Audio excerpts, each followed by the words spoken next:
Israel and Iran have reached a full and complete ceasefire. That's the Jets. The news that we are hearing now. President Trump has posted this moments ago on Truth Social. It has been fully agreed by and between Israel and Iran that there will be a complete and total ceasefire. Says, congratulations to everyone, says President Trump. It has been fully agreed by and between Israel and Iran that there will be a complete and total ceasefire in approximately 6 hours from now, when Israel and Iran have wound down and completed their progress. Final missions, he says, for 12 hours, at which point the war will be considered ended. Officially, Iran will start the ceasefire, and upon the 12th hour, Israel will start the ceasefire, and upon the 24th hour, an official end to the 12-day war will be saluted by the world. During each ceasefire, the other side will remain peaceful and respectful, on the assumption that everything works as it should, which it will. I would like to congratulate both countries, Israel and Iran, on having the stamina, courage and intelligence to end what should be called the 12-day war. This is a war that could have gone on for years and destroyed the entire Middle East, but it didn't and never will. God bless Israel, God bless Iran, God bless the Middle East, God bless the United States of America, and God bless the world. So, that clears that up. Why is he, A, do Iran and Israel know this, and B, why has he written that like a sphinx? Like, that was riddling. You know who he sounded like? He sounded like the guy who blew the whistle in Gladiators. Yeah. You will go on my first whistle. That guy.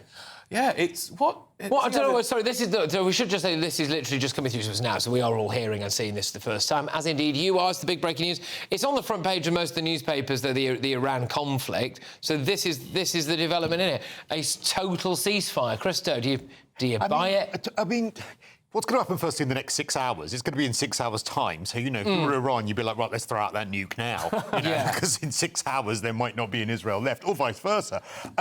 Look, if this is true, it's brilliant. It's scaling it back. Trump has always been the man that says he can do a deal.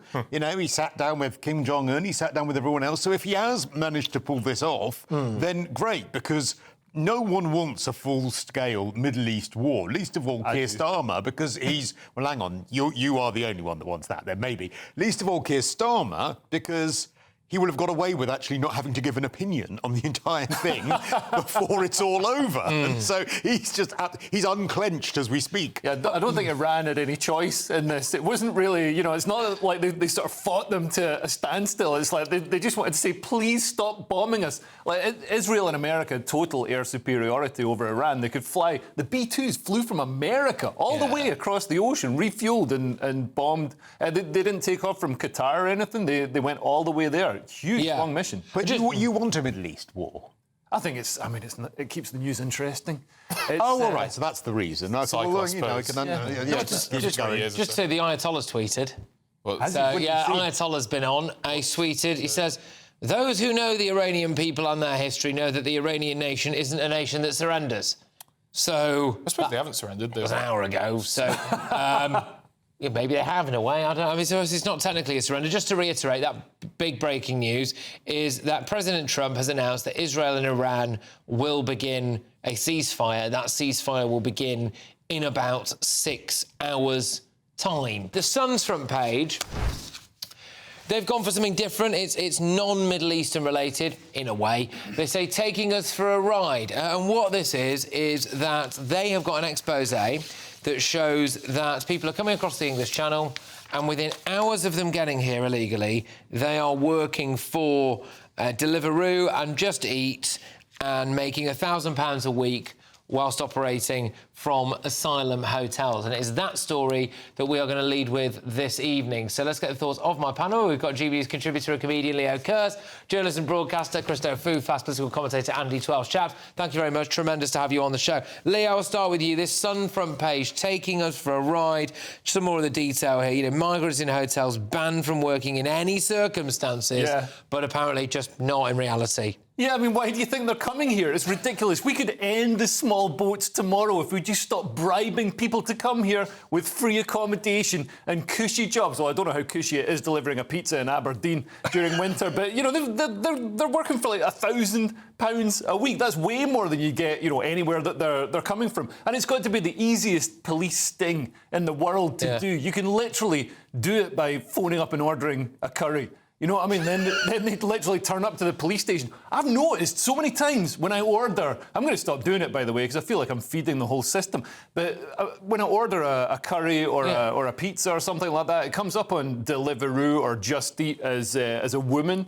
And I'm like, oh, a woman's delivering. And then it turns up and it's a bloke who doesn't want his picture taken. Isn't that transphobic? Yeah, I hope so. But Chris, if you ran any other business, so if you owned like a warehouse or a restaurant and you gratuitously employed illegal migrants, you would be shut down. Well, but it appears not if your name is Deliveroo or Just Eat. That doesn't seem to make sense to me because clearly the technology is out there. You need the technology to open your phone. You need the technology, Face ID, for absolutely everything nowadays. So why don't you need that kind of technology in order to open up the Deliveroo rider app in order to make sure it's actually you and not, you know, the woman or gentleman or whatever it is delivering to Leo? So the technology is clearly there. It is absolutely ridiculous that this is happening. But also, I think that we need to start joining the dots a little bit here. And I know we're going to get onto this story, but on the one hand, we rightly say, look, this is ridiculous what's happening with small boats, ridiculous the number of people that are coming here, and ridiculous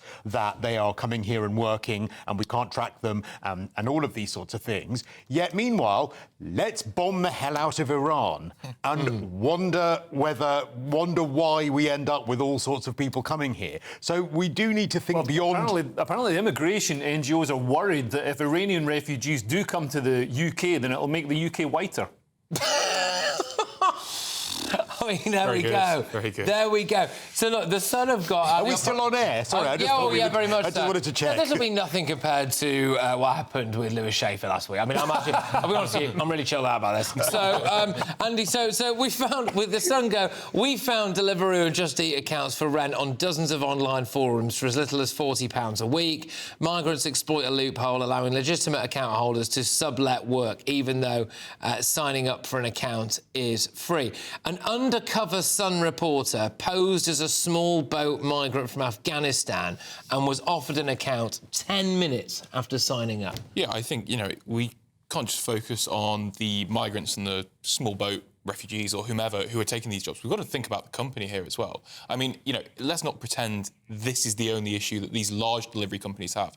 They've been, you know, borderline exploiting and certainly, you know, pretty badly treating their workers for the better part of a decade. That this isn't the issue with, funnily enough, this isn't an issue with the migrants specifically. This is an issue with the companies. The government needs to step in and combat the companies' exploitation across the board, not just these migrants. Because, you know, it says £1,000 a week. These migrants will probably be getting very little money. But it doesn't matter. They'll probably be getting no benefit. I agree, but, you know, it's clearly the system that's exploiting them as well. There's also a massive safety issue here because by definition these people are turning up to your house. Yeah. Okay. So hypothetically, if you happen to be an 18-year-old girl who lives in a flat with a couple of other 18-year-old girls, and you order a pizza and you think that so and so's turning up, and actually it's an illegal migrant with, let's be honest, nothing to lose. You know, there is a massive risk there. Yeah, no, absolutely. And I know there's some, you know, there's supposed to be some safety with the apps, and that, you know, the identity of the driver is linked to the app. Yeah. But then if they're using false profiles, then who knows? Or borrowing someone else's. If you just borrow